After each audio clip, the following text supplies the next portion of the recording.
everybody. So I literally just filmed part of this video, but I had a fussing baby in my arms and it was just going to be distracting to those out there that are watching. So I'm going to start over. Please excuse me if I'm looking at my phone. I wrote down a few things that I wanted to tell you. I did do a breastfeeding tips and essentials video before, and that was a great video as a generalizing what you need and certain tips, but I felt like after I did it, there was so much more that I wanted to say and that I thought of, so I thought I would break it up. So this is going to be breastfeeding in the beginning, and then I'll do like a part 2, part 3. Also, excuse me if I'm drinking my water. When I talk, my throat gets so dry and then I make this noise and that's annoying. So, breastfeeding in the beginning. Let's start when you're at the hospital. So when you're at the hospital, most people think about just the birth.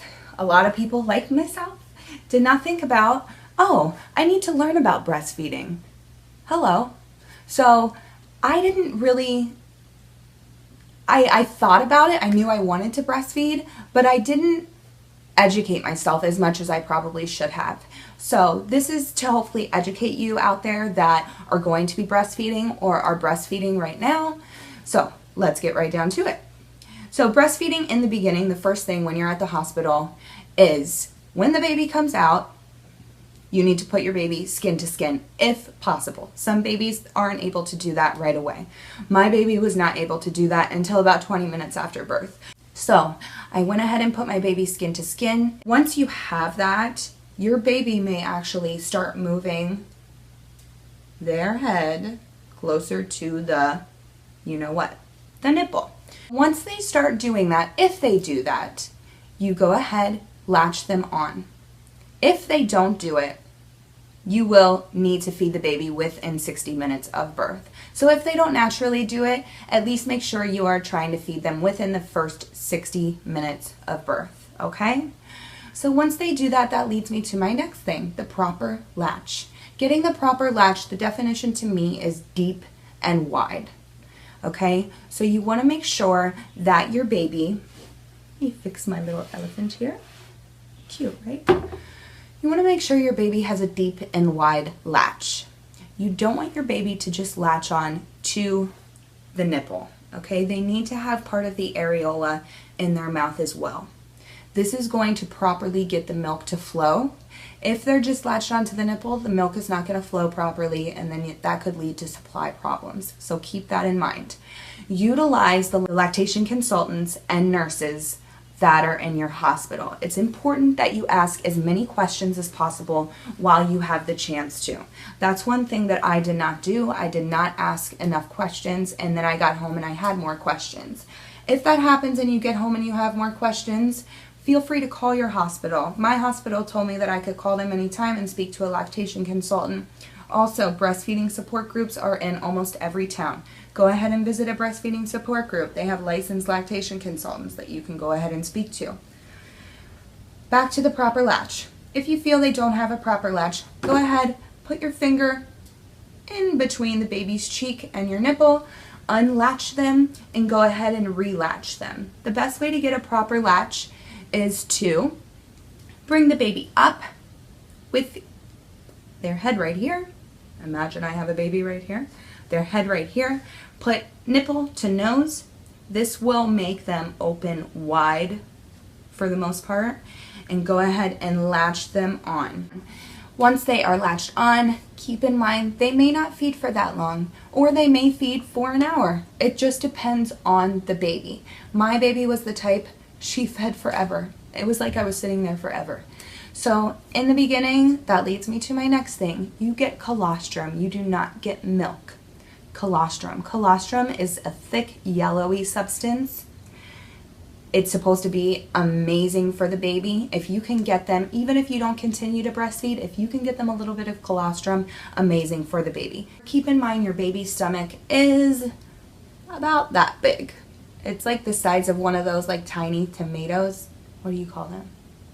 The little cherry, I think they're called cherry tomatoes. It's like the size of that, okay? So keep in mind that their stomach is pretty small. So they may feed for a smaller amount of time, but more frequently. They may feed for a long amount of time. You just don't know until you do it. Now, your baby may not be on a perfect schedule in the beginning. It may not necessarily be an every 2 to 3 hour thing like you think or like you've read. It may be just on demand.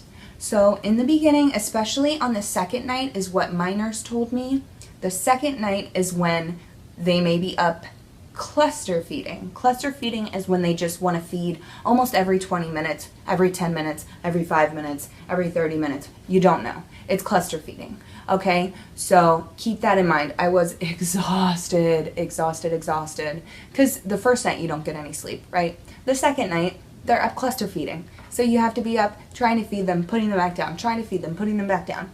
That is completely normal. Okay, so it may not be an every 2 to 3 hour thing. Keep that in mind. They're not going to be on the perfect schedule. Feed them on demand. That is what you need to do in the beginning. Okay, alternate breasts. Now, in the beginning, I used an app. It was the Medela app to keep track of how long she was feeding, the poop she had, and which breast I fed on last. That really helped me in the beginning. Now that she's 4 months, I know which one. I can tell just by feeling. But in the beginning, you're not going to be used to any of this. Go ahead and get an app, or at least write it down on a piece of paper. That way you can remember. Otherwise, if you're only utilizing one breast, you may have supply issues on the other side because you're not utilizing the milk that's inside of you, so your body thinks you don't have to produce on that side. So make sure you're utilizing both breasts. Make sure you're emptying both breasts though. Don't just feed here for a little bit and then switch just because. You need to empty the first one. Otherwise, they're only getting this kind of goes on to like my next part, but just so you know, once your milk actually comes in, you have the foremilk and then you have the hind milk. The foremilk is what they get when they first start eating. It's a watery substance. It makes them hydrated. It does have proteins in it, but the hind milk is what they get after the foremilk. It's behind the foremilk. That has more of like the fatty nutrients that they need to be gaining weight. So that's why you need to be emptying your breast. That's very, very, very important that you are actually emptying your breast. I don't really want to go into the benefits of breastfeeding. Most people know the benefits of breastfeeding. And if you're formula feeding, that's fine too. But one of the benefits that I do want to say is the antibodies. Me and my husband were so sick with the flu. And this was when she was about 2.5, 3 months old. And she was with us the whole time. We don't have family where we live. So she was with us the entire time. I was so afraid. I'm like, she's going to get sick. There's no way she's not going to get sick. She's going to get sick. People kept telling me, don't worry, don't worry, don't worry, because of the fact she's getting your antibodies. Did she get sick?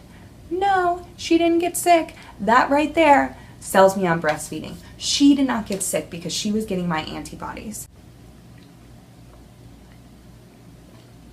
So that's pretty much it for in the beginning. So keep in mind that it may be stressful. Yes, it may be stressful, but it's completely worth it. If you are confident, you're educated, you know what to do, ask your questions to the lactation consultants and the nurses. And also just be prepared for the next month. The next month you may be feeding every hour, every 2 hours. Maybe your baby does feed every 3 to 4 hours. If so, fantastic. Just make sure they're gaining weight. So that's pretty much for in the beginning.